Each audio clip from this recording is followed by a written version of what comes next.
On va en venir à un épisode sanglant de l'histoire de France, assez peu connu, celui des tirailleurs exécutés le 1er décembre 1944 au camp de Tiaroy au Sénégal sur ordre de l'armée française, qu'ils avaient pourtant servi. Emmanuel Macron n'assistera pas aux commémorations, mais il a envoyé une lettre au président du Sénégal qui a accordé une interview exclusive à notre équipe en Afrique, Nicolas Bertrand et Fabien Fougère.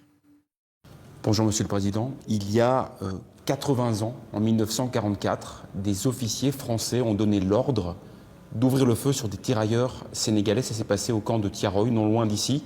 Il y a eu des dizaines de morts. Est-ce que vous attendez des excuses officielles de la part de la France qui n'a jamais vraiment reconnu sa responsabilité dans ce drame? Naturellement, on n'en est pas encore à l'exercice d'excuses, mais je dois vous révéler que j'ai reçu aujourd'hui une lettre du président Macron dans laquelle il reconnaît que ce fut en effet un massacre. Ce pas consistant à reconnaître que c'est un massacre doit ouvrir la porte à une collaboration parfaite pour la manifestation de toute la vérité sur ce douloureux événement de Tiaroy. Est-ce que vous pensez que 80 ans plus tard, la France cache toujours délibérément une partie de la vérité?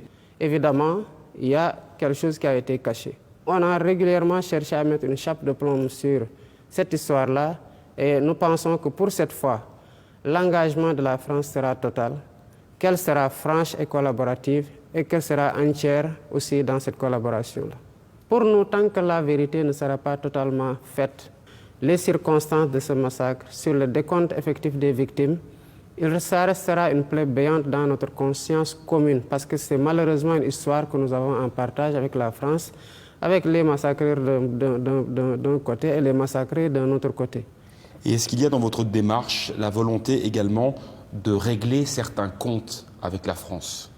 Je n'ai pas de compte à régler avec la France. Je crois que c'est nous qui aurions, Africains, depuis longtemps, commémoré cet événement. C'est un événement important dans l'histoire des peuples africains. Qu'est-ce qui s'est passé? Voilà des hommes qui étaient tranquillement ici. Il y a eu des guerres de l'autre côté. On est venu les prendre de gré ou de force.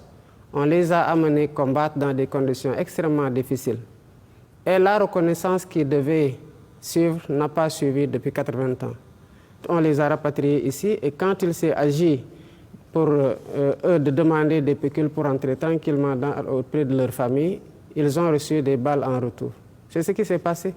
Il n'y a pas de compte à régler. C'est aux Africains d'assumer leur part de leur histoire et de l'imposer à tout le monde. Vous vous appellerez pour des réparations pour les descendants de ces tirailleurs qui sont morts à Tiaroy? Ces tirailleurs demandaient ce qui leur revenait de droit, à savoir leur pécule après la guerre. À la place de ces pécules, ils ont reçu des balles. Les pécules restent dues. Il y a toujours aujourd'hui au Sénégal une présence militaire française, environ 350 soldats, des hommes et des femmes, basés sur plusieurs camps, ici même à Dakar.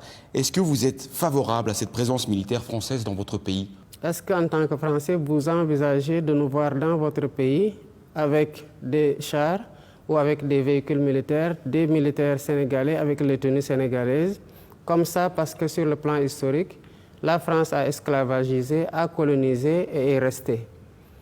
Évidemment, je pense que quand vous inversez un peu les rôles, vous concevrez très mal qu'une autre armée, la Chine, la Russie, le Sénégal ou n'importe quel autre pays puisse avoir une base militaire en France. Donc les soldats français doivent partir? Il n'y a pas encore de délai de rigueur par rapport à ça et si ça doit être fait, cela sera dit aux autorités françaises qui en auront la primeur et suivant les calendriers établis.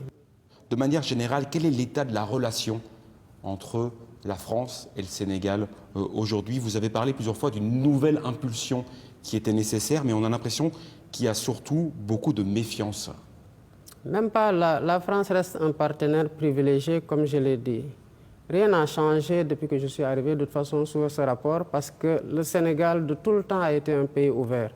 Nous sommes devenus aussi plus offensifs dans la conquête d'autres partenariats et dans la diversification de ces partenariats. Nous nous ouvrons à l'Asie, nous nous ouvrons au Moyen-Orient, nous nous ouvrons aux pays du Sud et nous nous ouvrons davantage aux pays occidentaux avec lesquels, de façon générale, nous avons des relations privilégiées. Évidemment, la France, elle doit comprendre que l'environnement est devenu beaucoup plus concurrentiel que par le passé. Elle doit offrir plus et offrir mieux pour s'imposer dans le cadre d'appels d'offres qui sont très ouverts et dans lesquels la mise en concurrence consiste pour nous à rechercher le meilleur partenariat au bénéfice du peuple sénégalais.